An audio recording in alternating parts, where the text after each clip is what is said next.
মই বৰ্তমান আহি আছোঁ চাৰিং দুৱাৰাপাৰৰ যি ৰাস মহোৎসৱ শ্ৰী শ্ৰীকৃষ্ণৰ ৰাসলীলা মহোৎসৱ এই ৰাসলীলা মহোৎসৱলৈ আহি আছোঁ।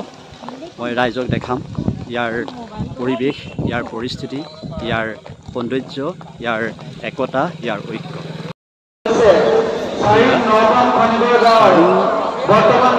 ৰাস মহোৎসৱৰ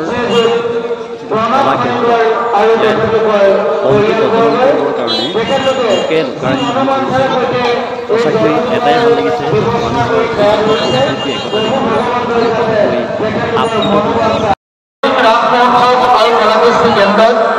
বিগত বছৰকেইটাত আমি সময়ৰ ওপৰত যথেষ্ট গুৰুত্ব আৰোপ কৰি আমাৰ কাৰ্যসূচীসমূহ যথাসময়ত ৰূপায়ণ কৰাৰ চেষ্টা অব্যাহত ৰাখিছোঁ আৰু এইবাৰো নাট প্ৰদৰ্শন কৰিব আৰু ভাওনা প্ৰদৰ্শনৰ সময় হ'ব প্ৰথম ভাগী ভাওনা বিয়লি 4:30 বজাৰ পৰা 8:30 বজালৈ একেবাৰে কামনা কৰিছোঁ।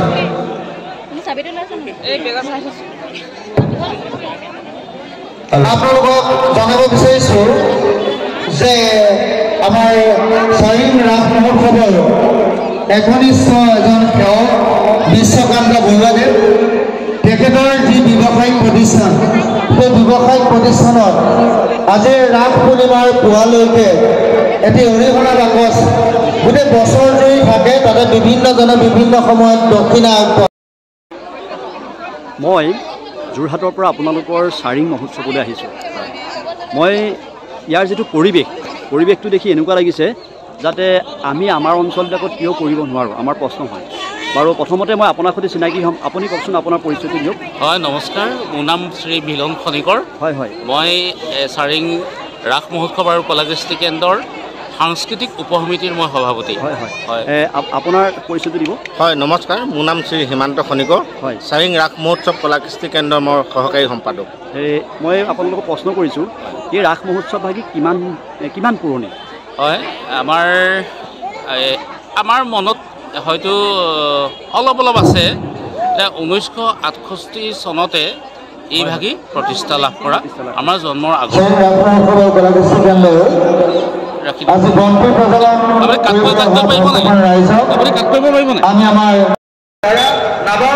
আমি পৰিৱেশটো দেখি এনেকুৱা ভাল লাগিছে যে লোকে লোকৰান্য হৈ পৰিছে আপোনালোকৰ এই চাৰিং ৰাসোৎসৱ।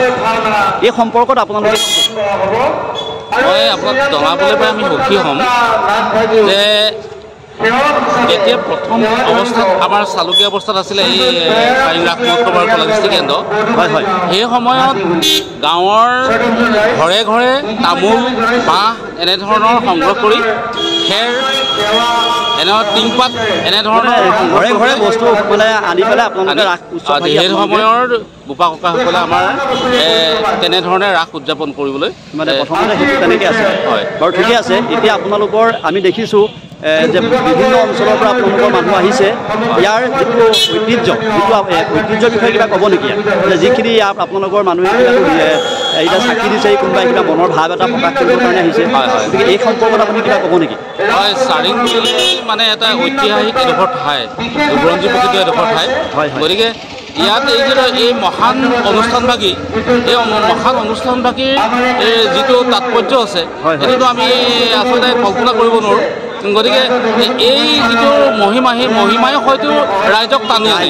গোটেই অসমৰ ৰাইজে আজি ইয়াত আহি পেলাই তেওঁলোকৰ মনোকামনা পূৰণাৰ্থে আহি পেলাই ইয়াত সেৱা ধৰেহি। আৰু এই প্ৰতি বছৰে আমি দেখোঁ দিনক দিনে ইয়াৰ মানে পৰিসৰ বাঢ়িহে গৈছে। এনেকুৱা কয় যে ভক্ত য'ত ভগৱানটোত, আমাৰ এষাৰ কথা আছে, ভক্ত হয় তাত ভগৱান থাকে। গতিকে আমিও সেই তেনেকুৱা ধৰণৰ ভাবি পেলাই আমি আহি ইয়াত উপস্থিত হৈছোঁ। য'তেই ভক্ত বেছি হয় ত'তেই ভগৱান থাকে। গতিকে ইয়াত আপোনালোকৰ কমিটিখনৰ যিখন ধৰি লওক আপোনালোকৰ বছৰে যিখন কমিটি থাকে বা যিখিনি আপোনালোকৰ ইয়াত আৰ্থিক অৱস্থাৰ কথা থাকে, সকলোবিলাক আপোনালোকৰ কেনেকুৱা ধৰণে আপোনালোকক সহায় সাৰথি কৰে? চাওক, আমাৰ এই নামগৃহত জড়িত প্ৰায় 48ভাগমান আমাৰ নামঘৰ আছে আৰু 24খন গাঁৱে আমি একেলগে পাতোঁ।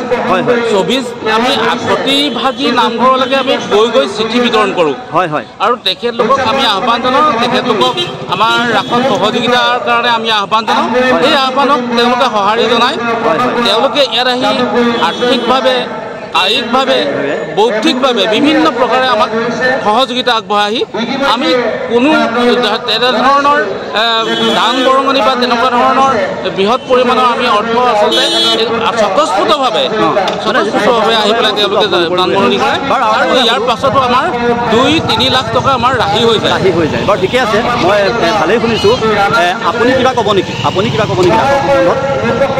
আজি ভাল লাগিছে। আজি আমি মাছ ধুই যি কষ্ট কৰিছোঁ তাৰ আজি সুফল পাইছোঁ বুলি আমি আশাবাদী যথেষ্ট ৰাইজ সমাগত হৈছে। আপুনি দেখিছে চাৰিঙৰ ৰাস বুলি ক'লে বহুত এটা আমাৰ ভাল লাগে, কাৰণ আমাৰ আজু ককাসকলে এই নামগৃহ প্ৰতিষ্ঠা কৰিছিল। আগৰ দিনত খেৰ নৰা কাটি ইয়াত নামঘৰ প্ৰতিষ্ঠা কৰিছিল, ৰভা দিছিল, কিন্তু আজি সেই পৰিৱেশ নাই। যান্ত্ৰিক যুগৰ লগত খাপ খাই আজিও যথেষ্টখিনি আমি আগবাঢ়ি গৈছোঁ। আধুনিকতাৰ পৰফলে বস্তুটো আহিছে যদিও মানে যিটো ঐতিহ্য, যিটো পৰম্পৰা, সেই পৰম্পৰাটো যাতে মানে অক্ষুণ্ণ হোৱা নাই।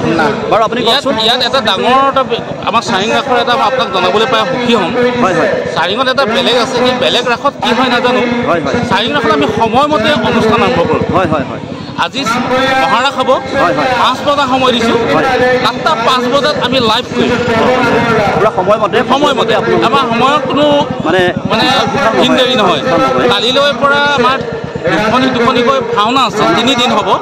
এই 3 দিনৰ ভাওনা আমি 4:30 বজাত দিছোঁ, বিয়লি 4:30 বজাত, আৰু 4:30 বজাত আমি তেওঁলোকক পূৰ্বৰংগ দলক আমি নিমন্ত্ৰণ জনাওঁ। তেনেকৈ আপোনালোকে বিশেষকৈ সময়ৰ প্ৰতি আমি সময়ৰ প্ৰতি পূৰা আমি হেৰি ৰাখোঁ। বাৰু আপোনাৰ এইকেইদিন যিখিনি আপোনালোকৰ ৰাস মহোৎসৱ হ'ব, কাৰ্যসূচীখনৰ বিষয়ে ক'ব নেকি? কেনেকুৱা ধৰণে লৈছে, কি কাৰ্যসূচী লৈছে? ইয়াত কিবা আপোনালোকে আলোচনী, কিবা স্মৃতি গ্ৰন্থ উলিয়াইছে নেকি আপোনালোকে ইয়াত?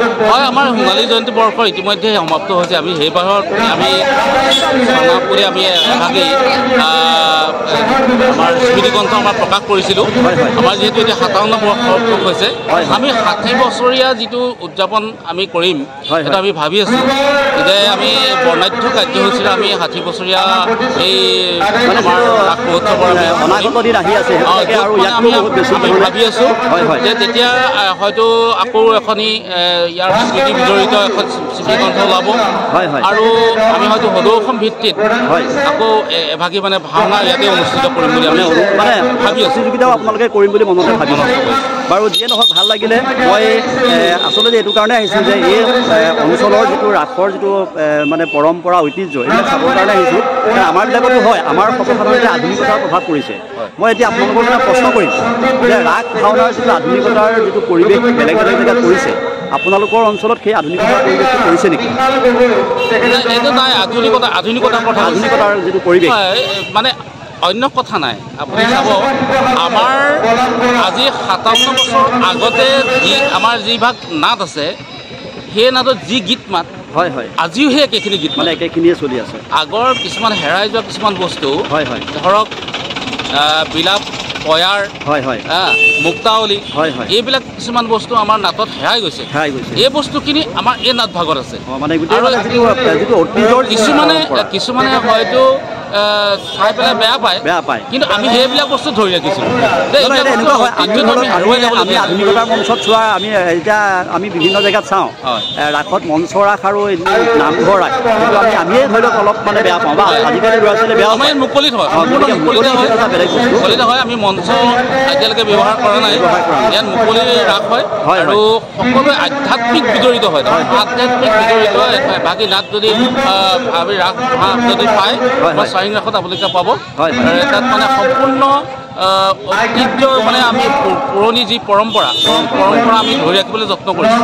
মানে আধুনিকতাত ইমান আহিছে মানে এনেকুৱা ধৰি লওক বিচনী আছিলে ফেন হ'ল আপোনাৰ মেনহোল আছিলে লাইট হ'ল সেইটো আমাৰ লাগিবই মাইক ব্যৱহাৰ কৰিছোঁ কিন্তু ইমান মানে অত্যাধুনিক কৰা নাই মানে নিৰ্দিষ্ট সময়ত আমি হেৰি কৰিছোঁ মানে এনেকুৱা যে ৰাসত যিটো ৰাসৰ যিটো গীত ৰাসৰ গীতে হৈ আছে তাত মানে বিয়া অন্য সুৰ আহি পেলাই ইয়াত জড়িত হোৱা নাই সেইটোহে আমাৰ মেইন কথা আমাক সেইটোহে লাগে আৰু যিয়ে নহওক মই আপোনালোকক লগ পালোঁ আপোনালোকৰ মনৰ ভাৱ বুজি পালোঁ আমি এই জাজিমুখৰ আবেলিৰ যিটো আমাৰ চেনেল আমি চেনেলৰ যোগেদি অসমৰ সমগ্ৰ অসমবাসীক আমি দেখাম চাৰিং ৰাস মহোৎসৱ প্ৰকৃততে কি বা কি হৈ আছে গতিকে আমি আশা কৰিছোঁ আপোনালোকৰ এয়াই হ'ল এটা ঐতিহ্য পৰম্পৰা বজাই ৰখা এটা ক্ষেত্ৰ আপোনালোকৰ এই অনুষ্ঠানটো আমি উত্তৰ কামনা কৰিলোঁ ভৱিষ্যতে আৰু আপোনালোকৰ অনুষ্ঠান ভাল হওক আমি তাৰে কামনা কৰিছোঁ ধন্যবাদ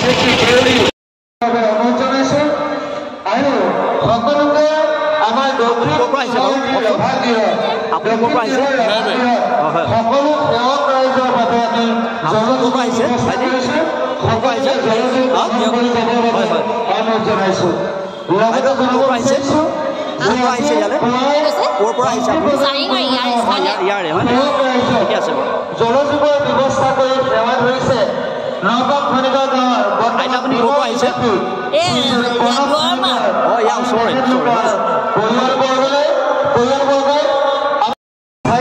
গাঁৱৰ আসন গ্ৰহণ কৰিবৰ কাৰণে আমি সকলোকে বিনম্ৰতাৰে অনুৰোধ জনাইছোঁ ধন্যবাদ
Aku